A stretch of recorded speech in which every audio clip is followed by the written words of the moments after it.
Nous sommes sur notre série d'exercices en algorithmique, chapitre instruction des bases, et le dernier exercice, c'est l'exercice 12.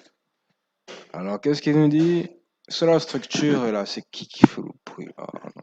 La structure relative aux employés de la société Teranga, dont chaque employé possède les champs suivants: le numéro des matricules de type entier, le nom de l'employé de type chaîne, le prénom de l'employé de type chaîne, le service de l'employé type chaîne, l'année d'embauche de type entier, son salaire de base de type entier, son nombre d'enfants de type entier, la situation matrimoniale de type chaîne et sa fonction de type chaîne.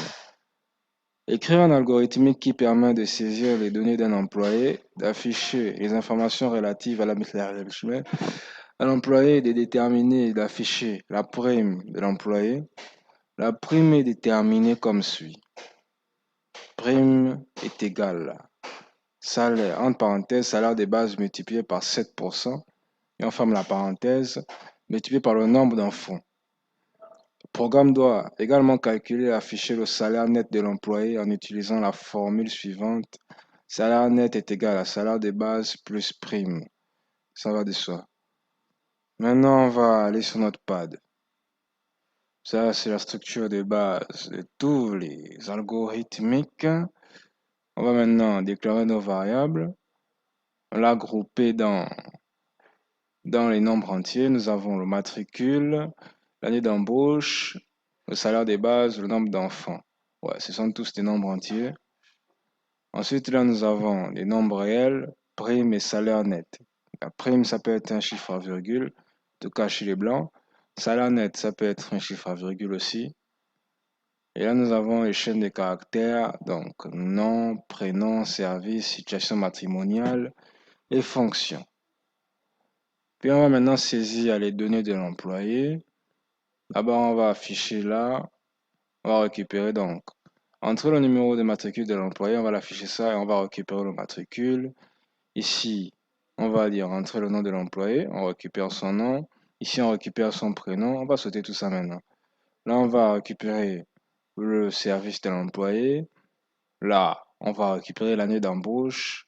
Là, on va récupérer salaire de base. Là, on va récupérer le nombre d'enfants.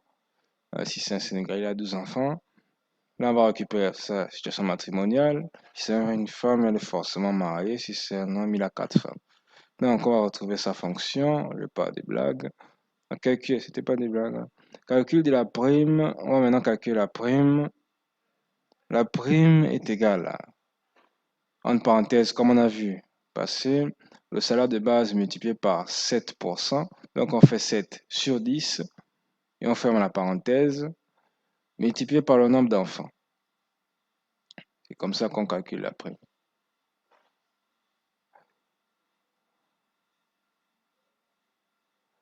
Calcul du salaire net. Maintenant, on va calculer le salaire net. Le salaire net, sa formule, c'est le salaire de base plus la prime. Et là, c'est fini, c'est tout simple. Là, on va afficher maintenant les informations relatives à l'employé.